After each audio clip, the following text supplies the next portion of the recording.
E hoje a gente está com outro convidado muito especial, graduado na Universidade Federal de Viçosa, com mestrado e doutorado pela UFPR, com ênfase em oftalmologia veterinária. E também é professor da Uniensino. Seja muito bem-vindo, professor Henrique. Agradeço bastante o convite. Então a gente sempre começa o podcast com perguntas gerais, e depois a gente vai fazendo perguntas sobre a sua especialidade, carreira e tudo mais. A primeira pergunta que sempre fazemos é: por que você escolheu fazer medicina veterinária? Na verdade, eu estava em dúvida entre medicina veterinária e medicina durante a minha vida inteira. Né? E aí, quando eu fui prestar vestibular, eu passei em todas de veterinária e não passei em nenhuma de medicina. Nossa. Né? Aí eu sempre tive também animaizinhos em casa, principalmente cão, né? E aí eu acabei indo para veterinária dessa maneira. Show. Intuitivo, né? Intuitivo. Já sabia que queria medicina. É. E dentro da profissão, qual que é o seu maior medo como profissional? Na verdade, assim, quando eu me formei, sempre você vai se achar um inútil. Você entende? Normal. Acho que o estagiário entende bem essa sensação. Diariamente. Então, assim, muitas vezes vai acontecer esse sentimento de inutilidade mesmo. E aí, quando eu me formei, na verdade, um pouquinho antes até, quando eu fui fazer estágio de supervisionado, eu achava que eu sabia muito pouco. Só que aí, no meio do estágio de supervisionado, eu vi que tinha gente que sabia menos que eu. Então, não tá tão ruim, não tá tão ruim. Exatamente. E aí, assim, a gente tinha essa dificuldade pensando em se inserir no mercado de trabalho, Sim. né? Exatamente o que é que eu vou trabalhar? Eu vou para um mestrado, na época, que era o que estava engatilhado, né? Ou eu vou já para o mercado de trabalho, tentar fazer alguma coisa. Esse era o meu maior medo. E aí acabou que, durante o estágio supervisionado, eu fui me direcionando para a oftalmologia veterinária. Antes eu gostava de dermato. Ainda gosto bastante de dermato, sim. Se eu puder alguma vez na minha vida fazer uma pós em dermato, ainda vou fazer. Acho que é um negócio bem legal, que me identifico muito até hoje. E aí, assim, o estágio que eu fiz foi com o professor Fernando Breta, né, que ele é bem famoso. Dentro da medicina veterinária existe um livro chamado Guia Terapêutico Veterinário. E provavelmente quando vocês estiverem clinicando, vocês vão ter um livrinho desse em casa. E aí, assim, praticamente todos os veterinários têm. E aí eu lembro que eu falei, eu vou fazer um estágio na UFMG, né? E fui fazer estágio na UFMG com dermato, não foi com oftalmologia, né? E aí conheci uma professora lá, gostei muito do trabalho dela, mas ela ficava só de terça e quinta. E aí o restante dos dias eu tinha que me virar de alguma maneira, né? E aí que no corredor eu conheci o professor Fernando Breta. Olha lá. Tirou o menino da dermato, falou, vem. E aí, assim, conhecendo ele e acompanhando as consultas, ele trabalhava como oftalmologista lá.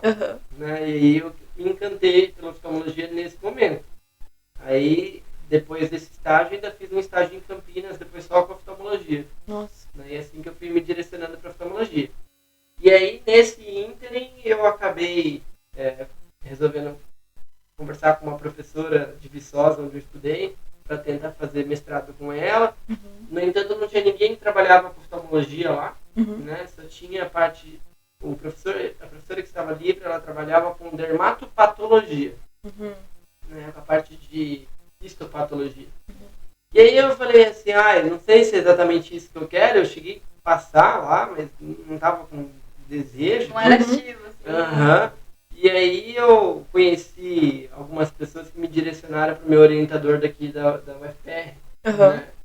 E aí mandei um e-mail para ele e falei, eu posso tentar o processo de mestrado aí e tal? Sim, pode tentar. Se você passar na prova, eu te oriento. Ele falou assim, olha. Né? Aí passei na prova e acabei indo para oftalmologia aqui na UFPR. Começa agora. Exatamente. Durante essa formação acadêmica, qual foi a sua maior dificuldade nessas matérias? Eu tinha pouca dificuldade, sabe? Nossa, eu queria ser assim. Eu não tinha muita dificuldade, não. O que eu tinha mais dificuldade eu nasci com um problema na minha coordenação motora, sabe? E aí eu convivo com isso desde sempre. Tanto até que eu não dirijo, né? Não ando de bicicleta, não pulo corda, esse tipo de coisa. E aí, algumas coisas práticas, por exemplo, a parte de cirurgia, eu tinha um pouco de dificuldade. Né? Cirurgia, laboratório de bioquímica, de microbiologia, eu tinha um pouco de dificuldade de fazer as repiques ali nas placas, Sim. mas da parte teórica eu nunca tive dificuldade em nada assim, durante a graduação. Né? Graças a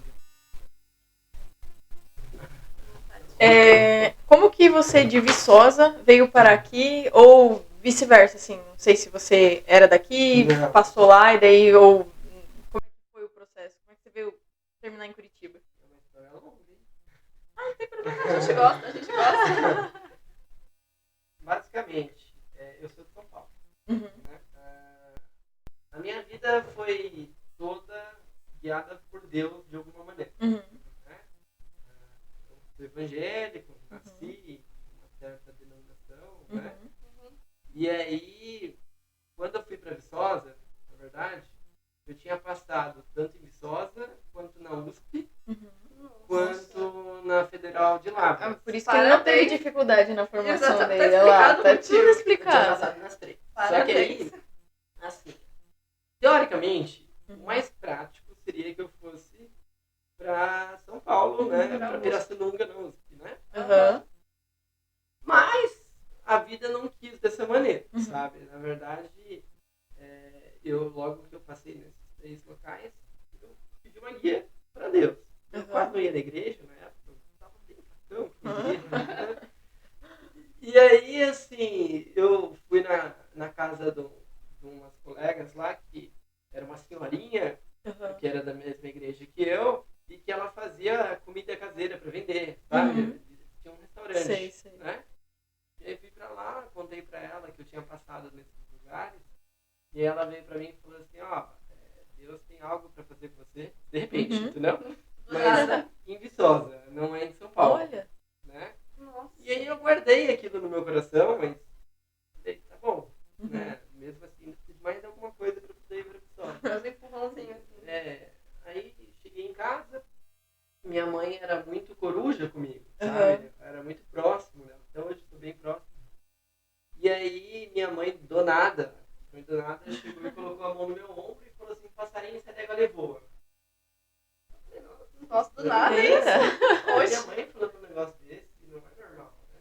Logo ela? Logo ela, toda coruja. Aí naquele dia eu fui na igreja, cheguei na igreja, quando chegou na hora da palavra, eu tava na igreja, falou assim, passarinho, essa dégua levou. Aquilo que sai da boca da sua mãe. Olha lá. Aquilo que sai da boca da sua mãe, do seu pai, muitas vezes sou eu que digo. Então pode ir pra onde você tem que ir, que eu farei uma grande obra contigo. Só. E aí, assim, eu fui parar lá em Viçosa. E aí, cheguei lá, não conhecia ninguém, não tinha nenhum amigo, tipo, nada, não conhecia nada. Não sabia nem onde eu ia ficar. Aí, Só foi. Só fui. frente e outra atrás, literalmente. Exatamente. Eu não sabia de apartamento, nada. Aí, cheguei lá, fiz a minha matrícula, sem saber onde eu ia ficar. E aí, de repente, fomos nas imobiliárias lá para procurar um lugar e nada. Cheguei num lugar, era tão feio que se metesse o pé no portão, o portão ia cair, sabe? Nossa. Todo enferrujado, né? Mas muito, muito feio mesmo. Eu falei, nossa, pra onde que eu vou, né? Aí, quando eu tava para fechar uma das imobiliárias, faltavam uns 15 minutos para fechar, um rapaz chega com uma chave para devolução. Nossa. E aí, me falaram desse apartamento. Eu peguei a chave e fui lá. Cheguei nesse apartamento. Era do jeitinho que eu queria. Olha. Exatamente, tudo certinho. E aí, eu não tinha dinheiro para os móveis. Entendeu? Eu falei, putz, onde que eu vou dormir aqui, né? O lugar certinho, pelo menos. Mas o teto tava lá. E aí, eu lembro que minha mãe estava comigo. Minha mãe, muito esperta, olhou que em frente ao prédio, exatamente, tinha uma loja de móveis usados. Nossa, isso, cara. Tudo isso. encaixando, olha. Eu tinha R$700 para comprar os meus móveis. E eu comprei todos. Nossa. Entendeu? Eu só não comprei na época o fogão. Mas até geladeira eu comprei. Nossa, Com ixi, R$700. Né? E aí, assim, eu comecei a morar lá. Aí no terceiro dia que eu tava morando nesse prédio, descobri que o porteiro de lá era porteiro na igreja também, ele é da Olha mesma lá. igreja que eu, né? Tudo Acabei encaixando, indo pra tudo igreja encaixou lá, e assim foi indo. E aí, assim, fiz muitas amizades. Cheguei lá, eu era super tímido, só olhava pro chão, achava que era um doido, né? Só olhava pro chão, né? Era uma pessoa bem, né? Aí foi sendo transformado com o tempo, né? E aí comecei a me identificar também com os seminários, quando eu tinha, por exemplo, me apresentar, né? Fazer algum seminário, eu ia bem. E aí os meus colegas falavam comigo assim, nossa, por que você não vai fazer um mestrado e tal? E eu, não sei, né? E aí foi indo assim, aí eu não conseguia, até hoje eu sou assim, eu não conseguia ver alguém isolado, sabe? Né? Se eu Puxava pra percebia que rodinha. alguém tava lá, puxava, e quando eu fui embora de Salzburgo, eu chorava, sabe? Nossa, que Saiu. mudança. Não, sério, Que mudança. foi uma coisa assim. E aí, quando terminou a minha época lá, que eu até já tinha passado no mestrado lá também, que eu falei para vocês, acabou acontecendo tudo aquilo que eu disse. E assim, se eu contar para vocês uma coisa bem interessante que aconteceu comigo, para eu poder vir parar em Curitiba, porque quando eu prestei vestibular, eu queria ir para o Paraná. Eu brincava que algum dia eu ia parar no Paraná, né? Só que nunca dava certo para eu vir para cá. Tanto é que das faculdades de medicina veterinária que eu tentei, a única que eu não passei foi a UEL. Né? E aí eu queria vir para o Paraná, não dava certo. Aí, justamente naquela época de fim de graduação, um dia me fizeram uma festa de aniversário, surpresa e tal, e fomos orar lá, né, tal, tava com o pessoal da minha igreja. E aí, de repente, um daqueles rapazes que era tipo meu melhor amigo, ele levantou da oração e na igreja que eu pertenço não é comum acontecer isso que eu vou te falar, mas foi uma coisa diferente. Ele chegou e falou assim, olha, eu estava de joelhos e vi uma visão que você estava com uma carta na mão, escrito seja bem-vindo, e era uma carta de outro estado. Falou assim, e eu falei, nossa, mas pra onde que eu vou? Eu amo tanto aqui, né? Eu gosto demais daqui, eu não vou sair daqui nunca. Pra onde será que você ia vir? E aí, justamente, acabou surgindo a oportunidade de vir aqui para Curitiba, né? Aí o meu orientador me acolheu e deu certo. E quando fui prestar a prova ainda para ajudar, isso que eu vou contar para vocês é um exemplo de vida que quero que vocês guardem, se isso acontece, né? Para vocês terem uma ideia, quando eu fui fazer a prova de mestrado aqui, eu tinha estudado muito, eu sabia bastante coisa, né? Eu era esforçado, só que, vocês creiam ou não, quando eu fui olhar na prova, estava caindo questões sobre o coração do porco, por exemplo, coisa que eu não tinha estudado. E eu falei, e agora? Lascou. Né? Não tem o que fazer. E aí, a única coisa que eu fiz foi conversar com Deus ali e falar, olha, não tem condição. Faz um download, por favor. Me ajuda, por favor. E, creia ou não, foi vindo na minha mente, assim, a letra A, a letra B, a letra C, e eu fui marcando. Intuitivo. E eu passei em quarto lugar. Olha! Pra quem não sabia nada, ali, ó. Tava Então, difícil. tudo acabou me encaminhando para vir para aqui. Né? E aí, desde então, estou aqui já desde 2017. Bastante tempo. Nossa. Caramba. Acho que não era o intuito falar sobre isso. Não, mas Não, é sobre... faz parte da mas formação foi que profissional hoje a minha e do ser vida, humano. Né, acabou me orientando para ir parar aqui. Que show. Você, como médico veterinário, qual que é a maior dificuldade no mercado de trabalho? Dificuldade, falta de ajuda. Né? A gente percebe que, na minha opinião, o mercado de trabalho dentro da medicina veterinária é muito competitivo.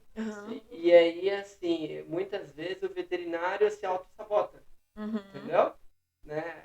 Você se auto-sabota e os seus colegas também. Então, não há uma classe muito unida. Né? É uma classe que, infelizmente, acaba um falando mal do outro e tal. E isso acaba enfraquecendo o elo entre os médicos veterinários. Né? Então, assim,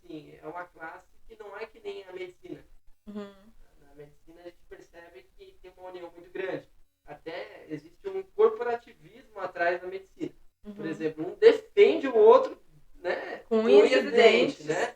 Então, assim, ele pode ter errado, feito a coisa pior possível, e o coleguinha dele vai fazer alguma coisa para ajudar ele. Vai dar uma passadinha de pano. Agora na veterinária não é assim, né? Então, essa falta de ajuda com o próximo, acho que é uma dificuldade muito grande. Falta de estrutura, às vezes, dentro da veterinária, né? Para poder unir a classe, entendeu? Uma classe bastante desunida. Falta empatia Falta pouco empatia. com os colegas. E às vezes, assim, você vai perceber que o teu coleguinha percebe que o outro tá se ferrando lá, né? Perdão a palavra. Não tô nem aí. E não tá comigo, não vai ajudar, não vai dar uma mão, né? Nada. Simplesmente assim, deixa ele, né? Cada um com seus B.O. Exatamente. Isso é muito problema, sabe? Isso não deveria acontecer. Qual que seria o seu conselho para quem pretende começar a medicina veterinária? De cara, assim. Conselho. Se dedique durante a tua graduação. Se você quer iniciar, se você acha que você está iniciando o curso simplesmente porque você gosta de peixe, não é bem isso. Não é bem isso, né? Eu lembro até, coisa que é triste, na realidade. Sim. Quando eu entrei aqui na instituição, minha primeira aula de introdução à medicina veterinária, primeira aula com o professor, eu cheguei e comentei como que era a medicina veterinária, expliquei tudo bonitinho e tal, falei os altos e baixos, né? Assim. E aí teve uma coleguinha que, quando eu perguntei por que ela estava na veterinária, ela chegou e levantou e falou porque ela queria montar uma ONG. E aí eu cheguei e falei com ela assim, olha, reveja bem isso. Pensa. Porque se você está pensando em montar uma ONG, não é barato montar uma ONG. Não. Tá? Então você tem que ter estrutura para montar e para permanecer com ela aberta. Sim. Né? Você tem que muitas vezes ter um patrocínio, né? Alguém que te auxilie, é isso. Não dá para fazer do nada. Né? E aí ela se ofendeu com isso e trancou o curso. Foi embora. Nunca mais, viu? Nunca mais. Nossa. Né? Gente. Então, assim, isso é uma coisa que as pessoas têm que mudar um pouco a sua cabeça, logo entrando dentro dessa profissão, que não dá para você trabalhar só por amor. Você tem que amar aquilo que você faz, claro. Mas sem você ganhar o teu dinheiro, você não vai viver. Não tem como não se você vive ter só uma de família, amor. não tem como ter uma família, não tem como você sustentar alguém, sendo que você não está sendo remunerado para isso. Né? Então, tem que ter o amor, mas na dose certa. E aquela pessoa que é extremamente, fissuradamente apaixonada, a ponto de, às vezes, não cobrar um cliente, porque isso acontece na veterinária, né? A ponto de se desesperar numa eutanásia, né? De não conseguir ter autocontrole durante uma consulta, porque o paciente está ali, né, se desfalecendo, e demonstrar isso para o seu cliente, isso é muito difícil. Né? Se você não tem esse autocontrole, né, muitas vezes essa não é a profissão adequada para você. Sim. Né? Então, tudo tem que ser pensado que você tem que ter um equilíbrio dentro da profissão. Não adianta você ser seco, né? Chegar lá, não ter empatia, tanto com o teu paciente, que é o cãozinho, o gatinho, ou o silvestre, ou qualquer um que está ali, quanto com o tutor, que tem ali um familiar, né? Não com 4 patas e pelo, mas é um familiar. É parte da família. Então, assim, você tem que ter essa empatia, mas ao mesmo tempo você tem que ter equilíbrio. Para não se envolver muito, né? Exatamente. Porque você precisa daquela distância para poder tratar o paciente. Senão... Então, aí o paciente morreu, por exemplo, você não dorme mais uma semana. E aí, como você vai trabalhar? E os outros pacientes? E os outros pacientes? Tanto é que aconteceu uma vez, que quando eu atendia como clínico também, eu atendi um paciente, um boxer, e ele chegou de um hospital grande com um diagnóstico de uma neoplasia, né, de um tumor no baço e no fígado, né? E eles iriam fazer cirurgia naquele paciente. E aí o tutor queria uma segunda opinião, pensando, será que realmente é viável essa cirurgia e tal? Eu cheguei e perguntei, mas eles fizeram raio-x de tórax para ver se que tinha metástase, por exemplo, ou até um tumor primário no pulmão, aí não fizeram. Nossa. Oxi. E diagnosticaram como? E aí, Nossa, porque assim, cabeça. eles diagnosticaram, né, no baço e no fígado por ultrassom. Mas e o raio de tórax, né, que é uma pesquisa de metástase, né? Não Sim. fizeram. Aí, tá, eu Beleza. pedi, lotado tumor. Falei, olha, infelizmente, na minha opinião, não dá para fazer cirurgia, né? Então, o que você tem que fazer? Leva para casa, cuida, e se o paciente quiser churrasco nesse momento, sorvete, dá, Dá tudo, deixa Entendeu? fazer tudo. faz o que ele quiser. Dá a né? melhor vida que você pode dar. Exatamente. Vai viajar, ele gosta de ir na praia, vai pra praia. Uhum. Faz o que ele gosta. E aí, assim, o tutor levou para casa, ficou umas 3 semanas, mais ou menos, com o animal. Depois voltou, o animal muito mal. Uhum. Aí eu fiz a eutanásia. E aí eu pedi autorização para abrir, né? Para fazer uma necrópsia. Uhum. E aí eu fiz a necrópsia e vi que tinha tumor em tudo.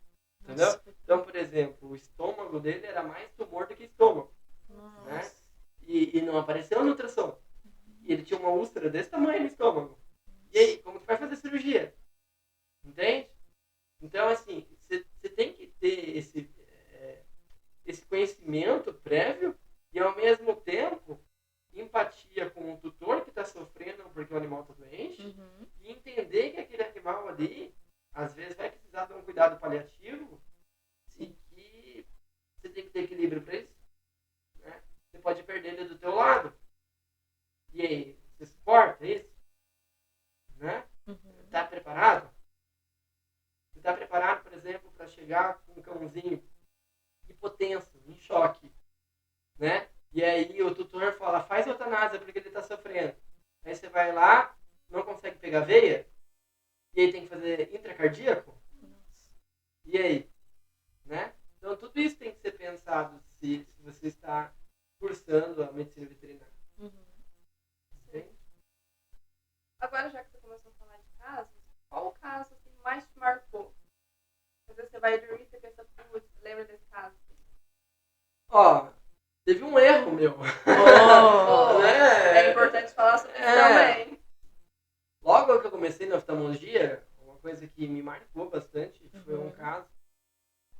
Eu cheguei lá e avaliei um cachorrinho que ele não enxergava, e realmente não enxergava. Ele tinha uma ceratite pigmentar intensa, né? Uma pigmentação na córnea, muito, muito importante. Tinha olho seco, bem grave. E ele tinha uma estrutura na córnea, uma estrutura nodular, que pra mim era um tumor. Entende? E eu cheguei e falei assim, ele já não enxerga. Né? Faz enucleação. Por que vai manter esse olho aí? E aí, falei isso com a doutora, marcou a cirurgia para poder retirar o olho, né? E ela não foi. E eu fiquei assim, focado. Falei, mas por que ela não foi? Mandei mensagem para ela não respondia. Mandei mensagem, nada. Passou 3 semanas. E eu mandando mensagem. Destino. Aí ela me respondeu. E ela me falou assim, acontece que eu levei um outro oftalmologista veterinário e ele passou um colírio e sumiu. Meu Deus. Sumiu aquilo. Meu Deus. Eu falei assim, mas como sumiu? Né? Pra mim aquilo é um tumor. Não vai sumir assim. Aí, não, sumiu. Não é possível. Eu peguei e fui estudar.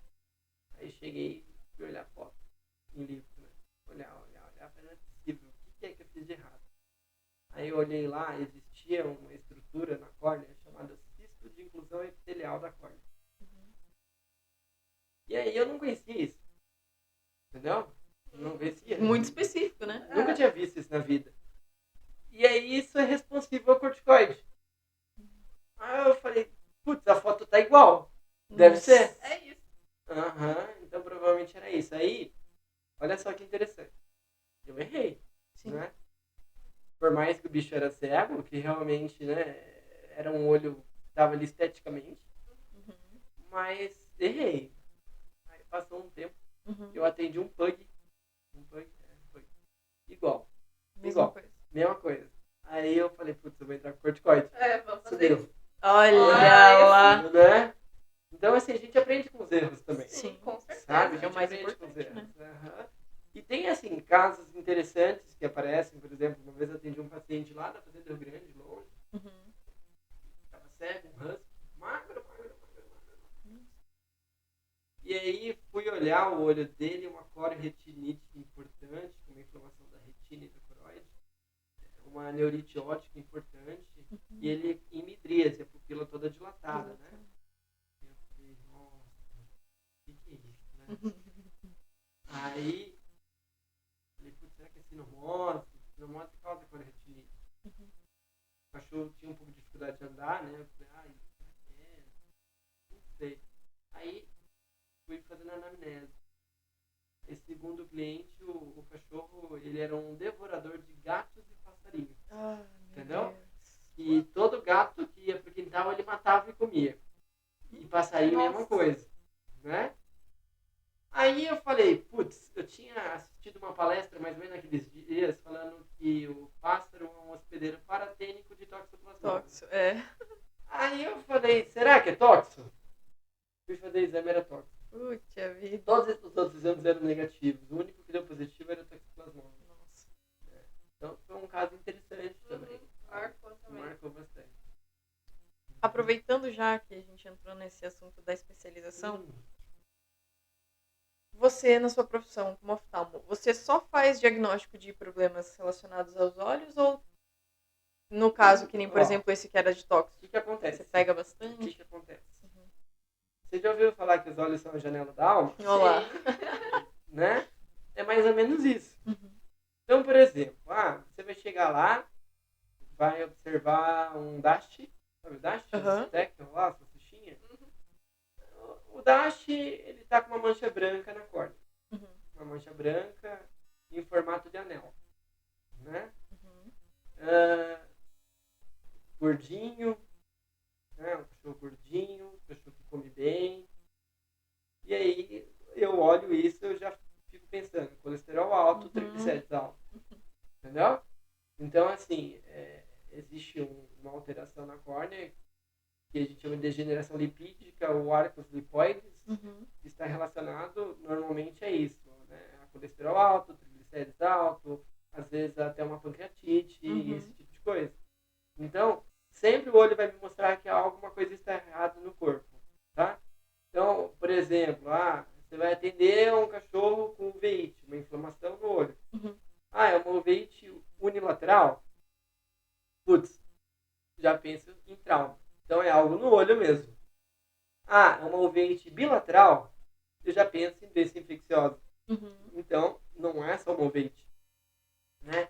Você vai pensar lá numa doença do carpato, você vai pensar lá numa toxoplasmose, numa neosporose, numa leptospirose. Dependendo do contexto, pode ser um Isso. sintoma Isso. ou pode ser, tipo, Tá. o objeto mesmo em si. Exatamente, né?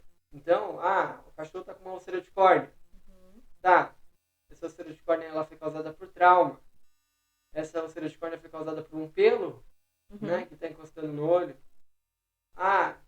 É um gato. Essa úlcera de córnea foi causada porque ele tem herpes. Entendeu? Né? Essa úlcera de córnea foi causada porque ele tem um entrópio, uma inversão da margem da pálpebra. Você entende? Sempre algo Então, mais existem abrangente, alterações no olho que vão refletir simplesmente uma alteração unicamente do olho, localizada, mas muitas alterações são sistêmicas. Né? Um cachorro lá que parou de enxergar de ontem para hoje. Né? E aí, De será que repente- foi de ontem pra hoje Será? mesmo? Então, Foi uns 10 dias aí. tem algumas situações que sim, né, que o tutor não está mentindo. Né? Milagres Então- acontecem. Então, por exemplo, cachorro que é diabético. E aí ele fez uma catarata intumescente, uma catarata diabética. É de um dia pro outro? Entendeu? É de um dia pro outro. Eu nem sempre estou dizendo. O cachorro tem uma doença chamada degeneração súbita da retina, ou SARD. A SARD é de um dia pro outro? Né? Então ele não está mentindo. Então na oftalmologia existe essas situações. Tá? Para a realização dos exames, Ah, tem que ter sempre anestesia ou Não. Muitos não precisam, né? Alguns até, quando você utiliza anestesia, a técnica é alterada. Então, por exemplo, você vai fazer um teste lacrimal de Schirmer, existe o teste lacrimal de Schirmer com anestesia e sem, né? Você vai fazer, por exemplo, uma avaliação de uma úlcera de córnea. Se ele está com dor, você vai ter que anestesiar, vai ter que usar um colírio anestésico, é uma anestesia local, certo? Senão você não vai conseguir avaliar. Agora, se ele está sem, assim, uma dor absurda, se ele deixa você manusear, você faz a fluorescência direto no olho lá e de boa. Da mesma maneira, vamos fazer uma tonometria para avaliar a pressão do olho. Depende do equipamento que você está utilizando. Se é um tonômetro de aplanação, ele precisa de anestesia. Agora, se é um tonômetro de rebote, que é aquele lá de R$25.000, né? Não precisa. Entende? Então, muitas avaliações não precisam de anestesia. Tá? Tem algum exame que você usa com mais frequência? Que é tipo Praticamente é triagem de toda a consulta você fazer o teste lacrimal de Schirmer e a fluorescina, né? Todas as consultas você vai fazer isso. Eu gosto também de fazer um fundo de olho, é interessante. O fundo de olho te dá algumas informações assim que são bem mágicas, né? Então, por exemplo, você vai avaliar um gato, percebe que a pupila dele está dilatada e os vasos da retina estão tortos. Putz, gato hipertenso, né? Gato, às vezes, com doença renal crônica, tá?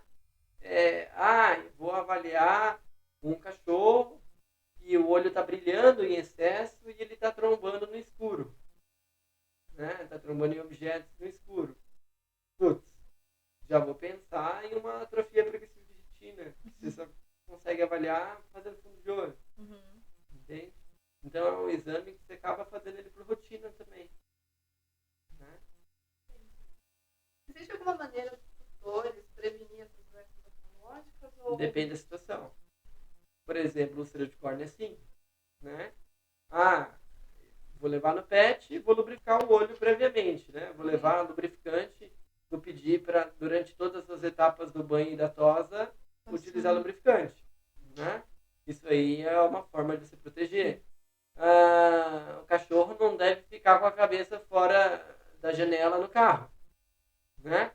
Então, por exemplo, a janela está aberta, o pescoção do cachorro está lá para fora, né? Feliz da vida, com a orelha voando, a lingona lá. a lingona, né? E isso aí, na verdade, é errado, né? O paciente não deveria estar fazendo isso, porque a chance de uma pedrinha voar no olho dele e fazer uma úlcera de córnea até uma perfuração é muito grande, né? Isso tem prevenção.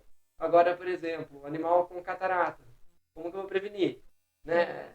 A maioria das cataratas são genéticas, então não tem prevenção. Na verdade, a prevenção é se você sabe que aquele pacientezinho é de uma raça que tem uma predisposição genética maior a ter catarata, ele não deve ser cruzado. Deixa ele quietinho lá. Não tem que cruzar. É isso que você pode fazer. Da mesma maneira, paciente aí com atrofia progressiva de retina, que é genético e hereditário.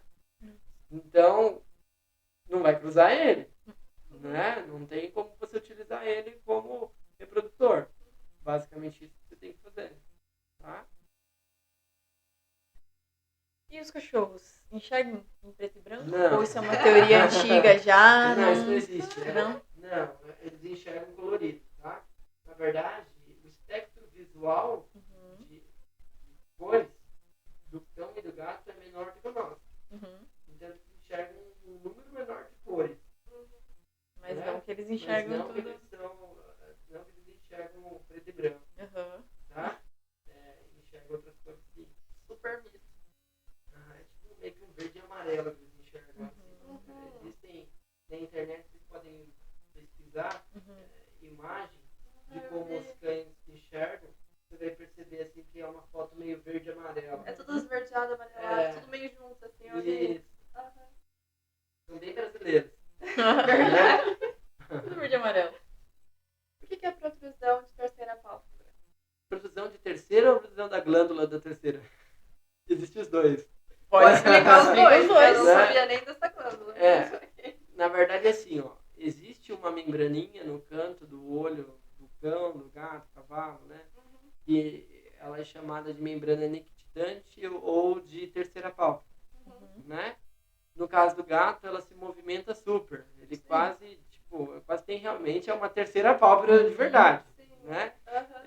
No cão, nem tanto, assim, né? E em nós, ela é uma estrutura vestigial, assim, né? Ela não é desenvolvida. Só que aí, o que acaba acontecendo?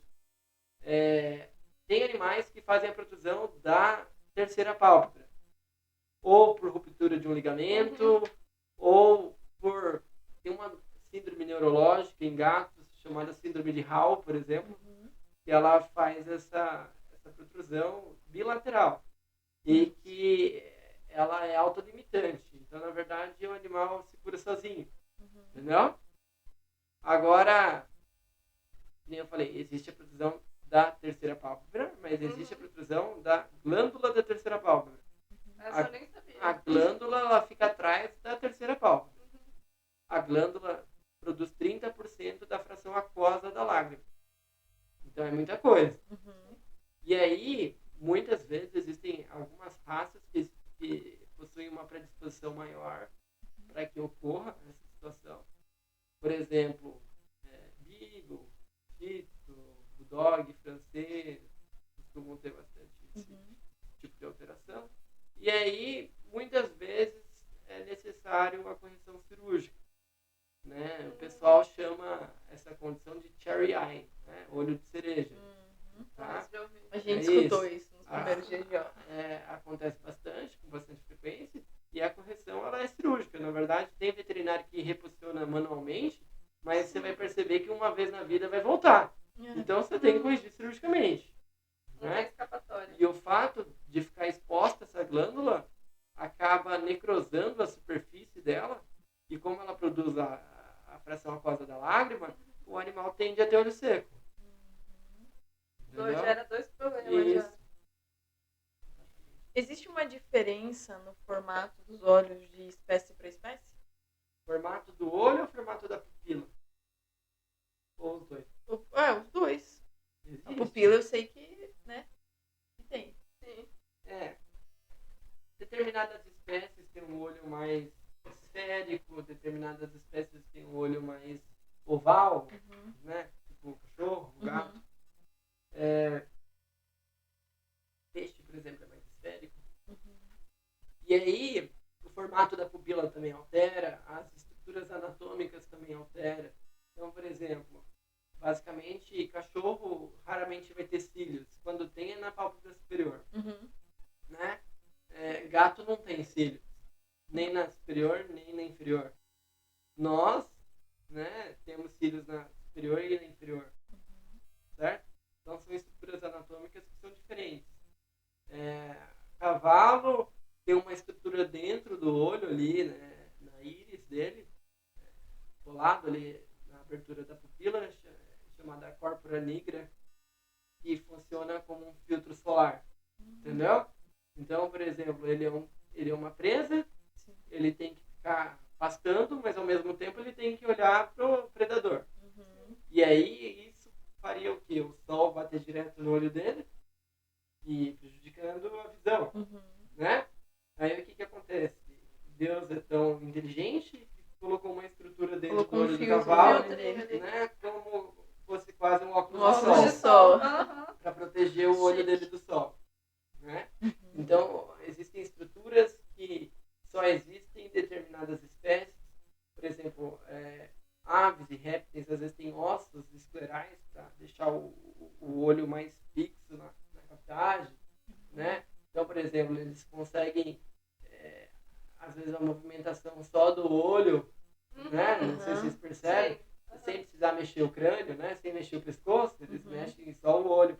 E camaleão, por exemplo, um olho para cá, outro para cá, né? Para cima, para baixo. Todas as direções possíveis. Então, são estruturas que são exclusivas de algumas espécies.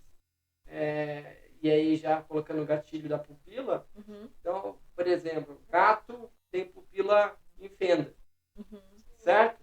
E o tigre e o leão? Não. Por quê? Não sabe? Não chegamos nesse período. Não chegamos nessa fase ainda. Então, por exemplo, o gato, ele é um animal com hábito mais noturno, e ao mesmo tempo, ele é um predador, mas ele é baixo em estatura.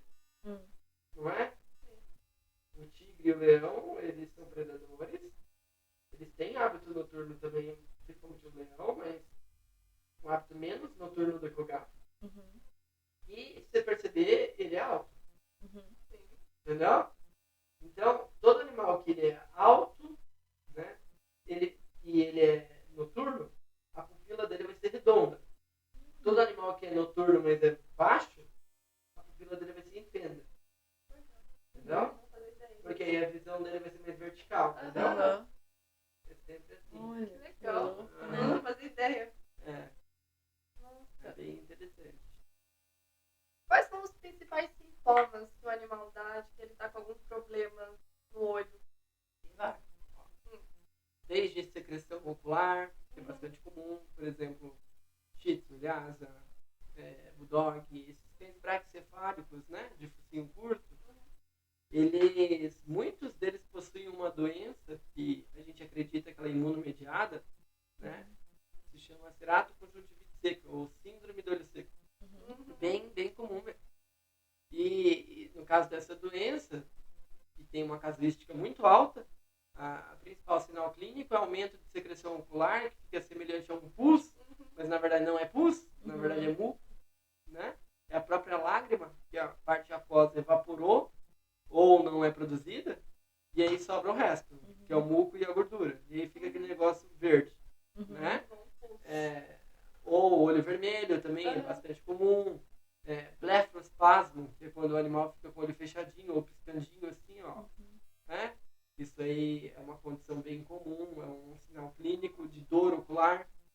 Tem mais aumento do volume do bulbo ocular, né? A gente vê no glaucoma crônico aquele olho grandão, isso é bem comum, tá? Acho que é basicamente isso. Ou opacidades na lente, né? As cataratas, tá? Bem comum mesmo. É o que mais chega pra gente. Úlceras de córnea. Né? As úlceras de córnea normalmente você percebe pelo blefarospasmo, que dói bastante. Então, para resumir, precisa entender muito de doença, de clínica, para fazer um bom diagnóstico relacionado ao oftalmo, porque é um leque muito grande, né? Eu tenho um exemplo bem interessante. Quando eu fiz um estágio X, teve um determinado profissional lá, que ele era oftalmologista, e aí ele foi atender um York, e esse York estava com uma úlcera, né? E eu era estagiário. E aí eu olhei e disse, isso dá muita apática. Muito triste pra ser essa úlcera. A úlcera dói muito. Mas, nossa, o cachorro tava caído. Ai, Não é só uma não úlcera. não, tem mais coisas nesse cachorrinho. Aí eu pedi autorização pro veterinário e falei assim, eu posso fazer um exame físico geral nele? Opa, pode. E fiz o exame físico. Quando eu palpei o abdômen, eu vi que tinha líquido. Nossa. Falei, ele tem artrite. Falei, pede um ultrassom. E ele pediu. Quando eu fui ver, o cachorro tinha uma displasia renal ferrada. Nossa. E ele morreu 3 dias depois. Ele foi pra UTI direto. Entende? Ia passar batido. Ia passar batido porque na verdade ia ser tratado só a úlcera. Né? Então, você entende que o médico veterinário tem que ser completo? Né? Não adianta só saber o olho, não. Só saber o básico. Não tem como. Qual que é o maior desafio dentro da sua especialidade? Talvez uma assiduidade maior dos tutores. Muitas vezes a gente percebe que na oftalmologia muitas coisas melhoram. Então, por exemplo, lá tem um cachorro com olho seco. Fui lá, tratei, entrei com a medicação correta. Vai melhorar muito. Só que aí o tutor some. Nunca mais Melhorou, pra volta. que eu vou voltar? E E assim, ele não te dá nem feedback, tipo, não fala assim, ai, melhorou. Não. Simplesmente some. Aí passa 2, 3 anos, às vezes, e você não vê o tutor nunca mais. Aí, de repente, uns 2, 3 anos depois, piora a situação, e aí o tutor fala assim, ai, tá ruim de novo. Por E que volta. será? Você fez o tratamento completo? Ah. Não, eu dei 2 dias, achei que já... Melhorou, eu parei. Eu parei, já tinha Isso. melhorado um pouquinho. Então, assim, ainda mais que essas doenças, elas são doenças crônicas que exigem tratamento contínuo. E aí, muitas vezes, o tutor vai falar, melhorou bastante, então não precisa mais. E vai lá e para de fazer a medicação. E aí, conforme ele para, passa uns 2 meses, o bicho bem. Quando volta pior do que estava. Sim. Entendeu? Isso é bem clássico. Tutor da alta pro animal. Isso. Úlceras de córnea também. Então, por exemplo, você fala, ai, tem que usar cone. Usar o colar elisabetano. Ai, mas dá tanta dó, ele fica tão triste, ele para de comer. E aí, beleza, não usa, tapa com uma úlcera superficial, 2 dias depois perfurou o olho, tem que nuclear. Entendeu? Acontece. Descuido do tutor. À Acontece toa. bastante. Será que essa situação do tutor, agora trocando total assim o assunto, mas do tutor decidir que ele não quer mais, não, eu acho que já é o suficiente, é bom. É mais uma questão de custo, tipo assim, eu vou lá no veterinário, vai me cobrar o olho da cara, ou porque ele não vê a importância da profissão? Eu acho que às vezes não vê a importância da profissão. Porque eu atendo um público de classe alta. Entendeu? Eu te digo assim, a maior parte dos tutores que eu atendo me acham no Google. Não é por indicação de veterinário. A gente sabe, Né? E classe alta. E aí, assim, gostam do nosso atendimento, avaliam no Google depois, coloca lá 5 estrelas, Olha só. né? E nunca mais aparece. Pô. Entendeu? Então, assim, aí você fala, putz, se esse cara não apareceu, não é porque não melhorou. Porque se não melhorasse, ele ia correr atrás de mim. Entendeu? Eu já tive pacientes que não melhoraram. E aí o tutor vai ficar mandando mensagem. Ai, doutor, não melhorou, não melhorou, não melhorou, não melhorou. Agora, a partir do momento que melhorou, ele não manda mensagem mais. Não quer nem saber mais. Nem pra dar um feedback, nem falar se melhorou, nada. Exatamente. Complicado. Isso acontece muito. E não é só na oftalmologia. É no geral. É geral. Né? Eu vejo que, por exemplo, eu, diferente que às vezes a gente é orientado, eu cobro retorno. Entendeu? Mas não é que eu cobro o retorno. É porque todo retorno eu faço exame de novo. Sim. Exame tem custo. Sim. Por exemplo, vou usar uma fluoresceína, vou usar um shimmer lá, vai vir do meu bolso. Claro. Sim. Entendeu? Então, como que eu não vou cobrar? Da mesma maneira, eu não tenho nenhuma clínica que eu sou fixo. Eu fico lá, tipo, a semana inteira. Não. Eu sou chamado como volante. E da mesma maneira, às vezes eu vou a domicílio. E aí, você concorda que não tem meu deslocamento? Claro. E Né? voltar, a gasolina não tá Então, barata. E aí? E aí é de graça? E aí, essa cultura do médico veterinário colocar na cabeça do tutor que é tudo de graça, né? Que o retorno já está incluso na consulta. Isso prejudica você mesmo. Sim. Né? Eu já fiz um retorno a domicílio, um dog de Bordeaux, um cachorro super chique. E aí, cheguei lá, o cachorro com uma úlcera, tratei, melhorou. Quando sarou, demorou bastante tempo. Aí eu fui fazer retorno. E aí eu cobrei o retorno. E o tutor chegou e falou, mas como que você está cobrando retorno? Ninguém me cobra. Ele falou assim, né? Não sou ninguém, né? Todo mundo vem em casa aqui, né? E não cobra. Por que o senhor está cobrando? Eu falei, não, mas eu vim aqui na tua casa. Eu me desloquei. E ainda trouxe o exame, fiz o exame na tua casa e você não quer me pagar? Pô, cara. Né? Pelo menos, né? Então, acontece. Com frequência. E aí é autossabotagem. É você que está se sabotando. Sim. É você que está permitindo que o tutor faça isso. não tá demonstrando para ele a sua Aham. importância como profissional. Exatamente. Ah, não, eu vou. Você chega lá, vai fazer uma consulta. Aí, foi muito fácil o procedimento aqui. E aí eu vou te dar R$100 de desconto. Uhum. O tutor não te pediu. Sim. Entendeu? Se ele não pediu, pra que você vai dar desconto? É Então o o que valor você do tá seu falando? trabalho. Você tá falando assim, eu sou qualquer um. Tá? Meu Eu sou qualquer conhecimento um, não vale tudo eu não isso. vale faço nada. diferença na tua vida. Uhum. Né? O que eu fiz aqui qualquer um poderia fazer. E é por isso que eu mereço tanto. Uhum. Não mereço aquilo que eu tô te cobrando. O próprio profissional se valoriza. Tá te valorizando. Então, teve um exemplo comigo, que eu fui fazer uma eutanásia uma vez a domicílio, porque eu nunca faço eutanásia, muito rápido. E aí esse tutor, eu cuidei do cachorro, eu diagnostiquei ênfilo foliáceo, que é uma doença muito difícil de diagnosticar. E aí, diagnostiquei, tratei, melhorou, aí eles mudaram de bairro, mudaram de veterinária, ferrou tudo. Né? Aí o cachorro ficou super mal, e aí ela pediu pra fazer eutanásia, porque o cachorro nem andar, tava andando mais. Nossa.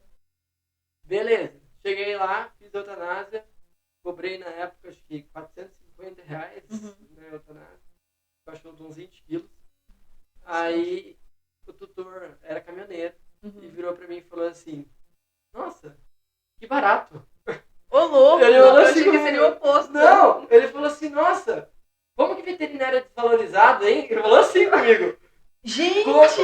Como veterinário é desvalorizado, hein? Porque R$450 você veio na minha casa, entendeu?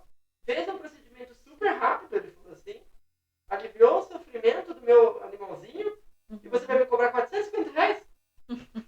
Gente, eu E achei tanto é que eu ia de Uber lá nessa época, né? Como eu falei, eu não dirijo. E aí eu não tinha troco pro dinheiro que ele tinha me dado. E aí ele falou comigo assim, não, falou com a esposa dele, pega mais R$20 lá, porque vai fazer falta. Ele falou isso comigo. Você precisa de mais alguma coisa? Pega mais R$20 lá, porque vai fazer falta, ele vai de Uber. Entendeu? Né? É cada coisa que esse veterinário faz, pelo amor. Você viu só? Então acontece esse tipo de coisa. Né? Gera um entretenimento, Aí assim. dá pra você perceber que realmente você está se desvalorizando. Né? Na verdade, o cara que trabalhava como caminhoneiro, que é uma profissão ótima, obviamente, mas que não precisou fazer faculdade, que nem eu fiz, mestrado, doutorado, ele estava achando que aquilo lá era pouco. Então quer dizer que ele está ganhando mais do que eu? Entendeu? Entende? É verdade. Até em função disso, aí você vê uma somatória de coisas, né? Então, é a profissão desvalorizada, e aí como consequência vem o... mas você tem que trabalhar por amor. Tem que trabalhar por amor, né? Exatamente. Poxa, aí você vai... cento e pouco numa consulta. E aí vai como assim? somando com a falta de importância que as pessoas dão pro profissional e só soma, só soma. E aí, assim, uma coisa que eu percebo que é triste,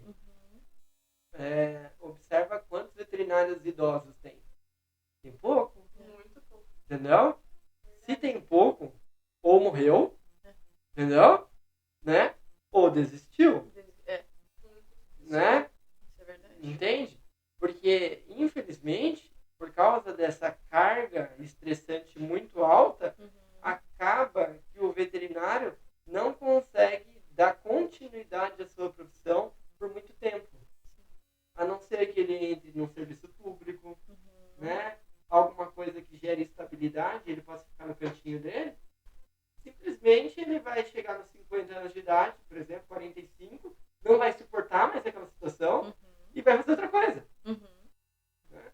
Isso não deveria acontecer numa profissão que a gente coloca o suor e o sangue. Entende? Né? Literalmente. O suor e o sangue. Literalmente.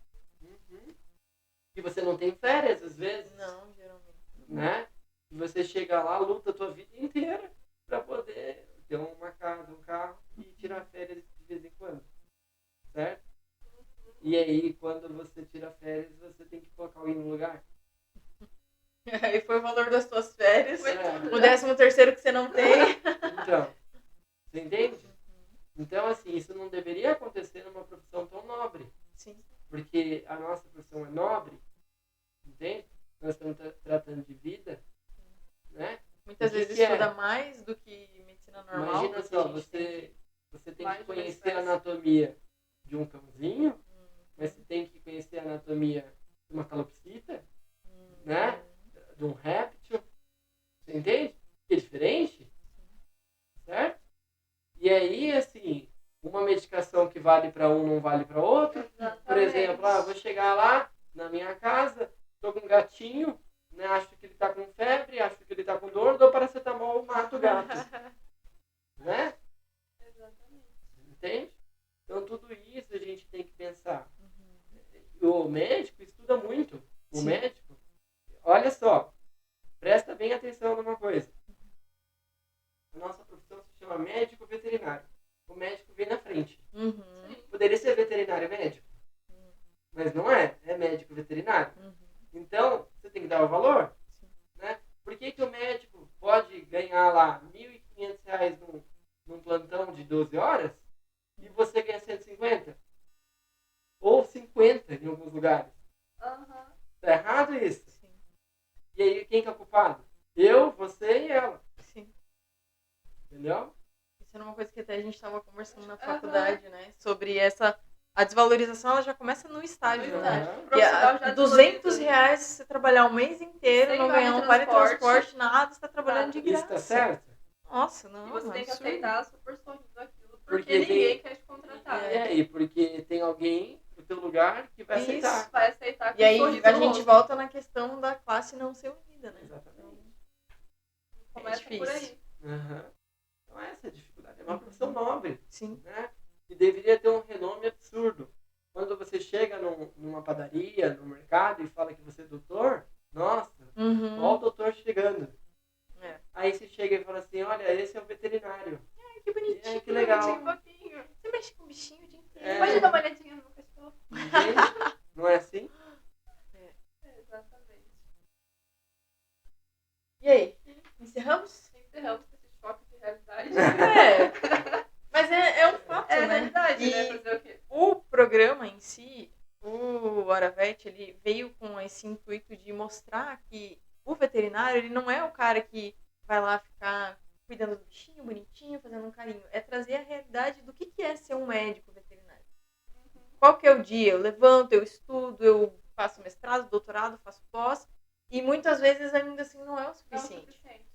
E assim, ó, pra fechar, né, o que eu sempre falo, você que escolheu essa profissão como médico veterinário, você tem que brilhar. Tem que Porque assim, destacar.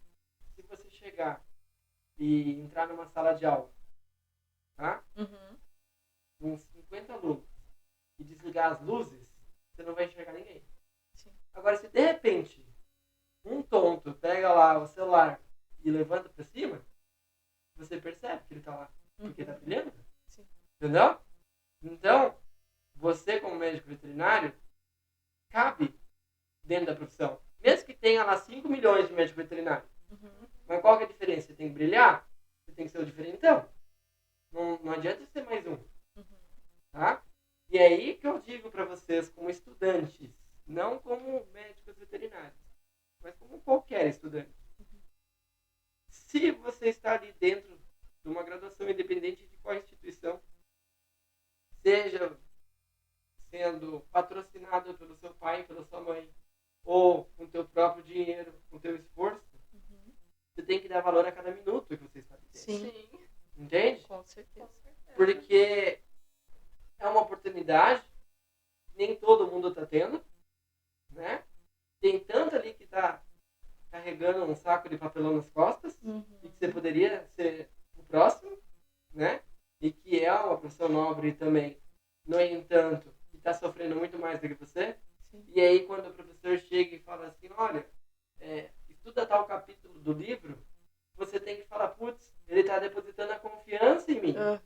E não falar assim, nossa, que saco. Ah, tá me exigindo Né? demais. Mais um Mas capítulo. trabalho, Essa semana, pô, tá super cansativa. E o professor me deu mais um capítulo para ler. Será que o professor, ele também não tá lendo aquele capítulo para montar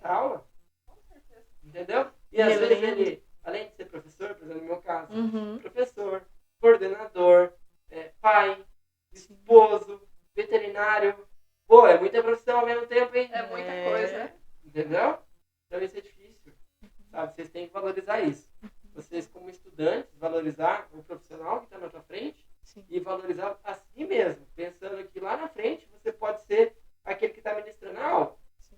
Entendeu? Lá na frente você vai ser um profissional que vai dar assistência a uma família e pega um peludinho lá e acha que é o seu próprio filho. Uhum. Né?